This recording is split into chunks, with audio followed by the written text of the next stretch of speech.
Alors, bonjour tout le monde, ou bonsoir du moins. Aujourd'hui, je vais parler d'un sujet un peu intéressant, un sujet dont on ne parle pas la plupart des cas, celui donc de entrepreneuriat donc, parmi les Africains de la diaspora. Et ce qui se passe pour la plupart des cas, c'est que donc, lorsque nous arrivons en Europe, en Amérique, en Australie, au Canada, dans l'Occident en général, nous avons tendance à chercher des boulots, ce qui est logique, puisque, bien sûr, si vous venez dans un pays où vous n'avez pas d'argent, la première chose, c'est chercher à nourrir ses enfants, à satisfaire ses besoins divers en matière de finances. Alors, le boulot, c'est la première chose. Et pour les plus chanceux d'entre nous, on peut avoir la chance de travailler ou de faire des études, d'avoir un boulot très décent et de gagner de l'argent. Mais le problème avec le boulot, il y a d'abord le premier problème, c'est que donc c'est pas votre chose, si vous voulez. On peut vous chasser n'importe quand ou n'importe comment. Et puis quand vous chassez ou si vous quittez n'importe comment, vos enfants par exemple ne peuvent rien réclamer. Même souvent l'ordinateur qu'on utilise, ça appartient à l'entreprise. Alors que si c'est votre business, il y a toujours quelque chose que vos enfants peuvent hériter à votre départ. Mais aussi, généralement parlant, l'entreprise a quelques potentialités de grandir au niveau où vous pouvez gagner beaucoup plus que l'on gagne normalement dans un boulot en général. Mais le problème que nous rencontrons est donc nous rencontrons plusieurs problèmes. Et le premier bien sûr, c'est d'avoir de l'argent, puisque comme je l'ai dit, nous venons des pays souvent pauvres, on n'a pas d'argent. C'est pas comme par exemple les Chinois, quand ils viennent ici, ils ont beaucoup d'argent, ils peuvent commencer un business directement. Mais pour nous, pour la plupart des cas, on commence presque à zéro. Même ceux qui ont de l'argent en Afrique, après l'échange et tout consort, ça ne sert rien à l'Occident. Ça, c'est la première chose, le premier problème. Le deuxième, c'est bien sûr les connaissances requises pour, du moins, commencer une entreprise en soi. Puisqu'encore une fois, nos études en Afrique, souvent, ce sont des études dans les sciences humaines, c'est pas dans les arts littéraires, des choses qui ne sont pas très marketables à l'Occident.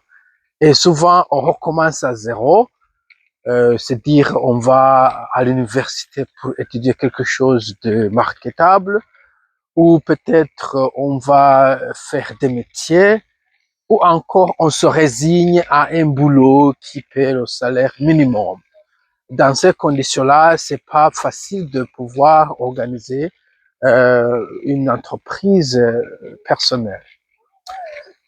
Mais aussi, nous avons une sorte d'élitisme où nous privilégions beaucoup les connaissances, ou plutôt les théories, les connaissances théoriques, les qualifications grandioses comme le master, le doctorat, et nous négligeons, si vous voulez, les petits boulots comme par exemple les métiers, le plombier, l'électricien. Mais en réalité, ces boulots-là, c'est très facile de commencer sa propre entreprise en utilisant, si vous êtes donc un électricien ou un plombier, ça ne demande pas beaucoup de choses. Vous pouvez commencer avec juste votre voiture, c'est pas une échelle, c'est pas quelques outils, et vous y êtes. Et ça ne demande pas autant d'expérience, de qualification et de crédentialité que, par exemple, commencer un cabinet juridique comme un avocat ou peut-être un docteur. Voilà, donc il faut embrasser ces choses-là qui ouvrent des portes à l'entrepreneuriat. Si vous faites beaucoup de leçons, vous étudiez beaucoup les arts libéraux, c'est pas. C'est très difficile donc de trouver quelque chose que vous pouvez faire de vous-même. En ce qui est du capital, ce que je crois il faut faire, il faut apprendre à d'autres peuples, c'est donc de travailler ensemble, de coopérer, puisque ce qui se passe avec les Africains, c'est chacun pour soi. Je ne veux même pas parler à mon frère ce que je fais, pour des raisons de suspicion, pour des raisons peut-être de ne pas avoir confiance en nous-mêmes et en nos proches. Alors, on ne coopère pas. Mais si vous coopérez, 2, 3 personnes, vous mettez votre capital ensemble, vous avez déjà résolu, au moins à un certain niveau, le problème du capital. Puisque si j'ai 50 000, peut-être ça ne fait rien commencer. Mais si un frère a 50 000, c'est 200, c'est 100 000 déjà, on peut peut-être commencer quelque chose. Alors, en cela, on a déjà un capital, disons, visible. On peut même s'organiser comme un syndicat, 4, 5, 10 personnes, etc. Donc, c'est là où la coopération gagne du terrain. Mais aussi, lorsque vous coopérez, vous avez aussi une expérience combinée. Si, par exemple, je suis ingénieur, j'ai des connaissances techniques, et que un frère ou une sœur est comptable, elle a donc, elle a donc quelques expériences dans le domaine de la comptabilité ou du moins de la gestion des entreprises. Comme ça, nous nous mettons ensemble, nous avons déjà une équipe.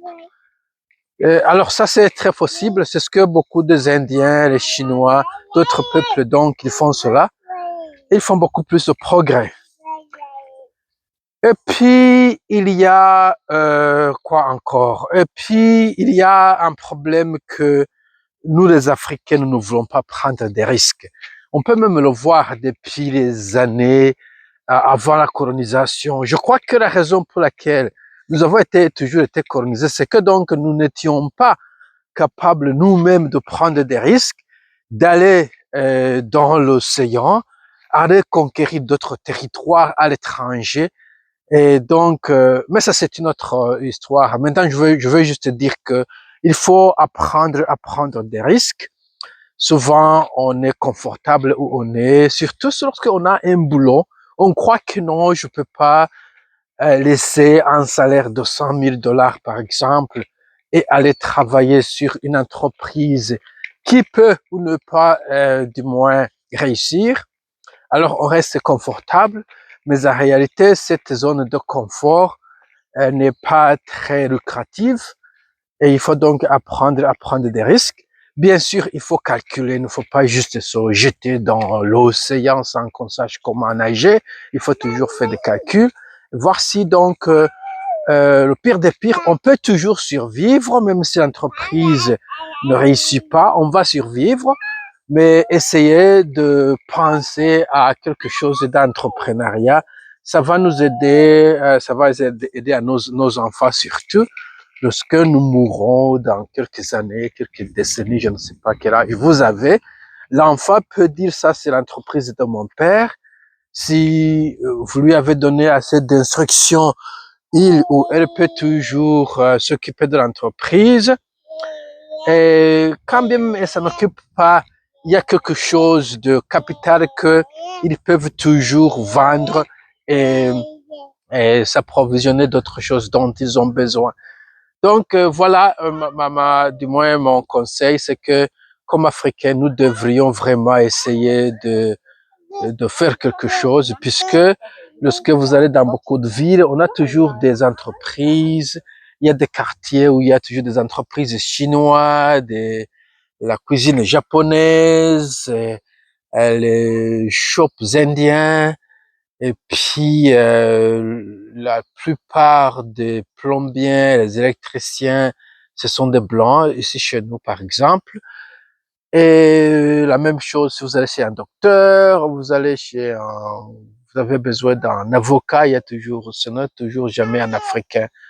Alors, c'est ça ma proposition. Ça va nous aider à nous positionner financièrement d'une manière ou nous ne sommes toujours pas en bas de l'échelle sociopolitique ou socio-économique, si vous voulez. Et ça demande donc un esprit d'entrepreneuriat, un esprit de prendre des risques, puisque vous savez comment François le dit, qui ne risque rien n'a rien.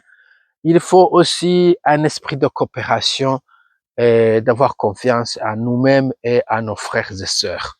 Voilà, si vous avez des commentaires, vous êtes le bienvenu. Au revoir.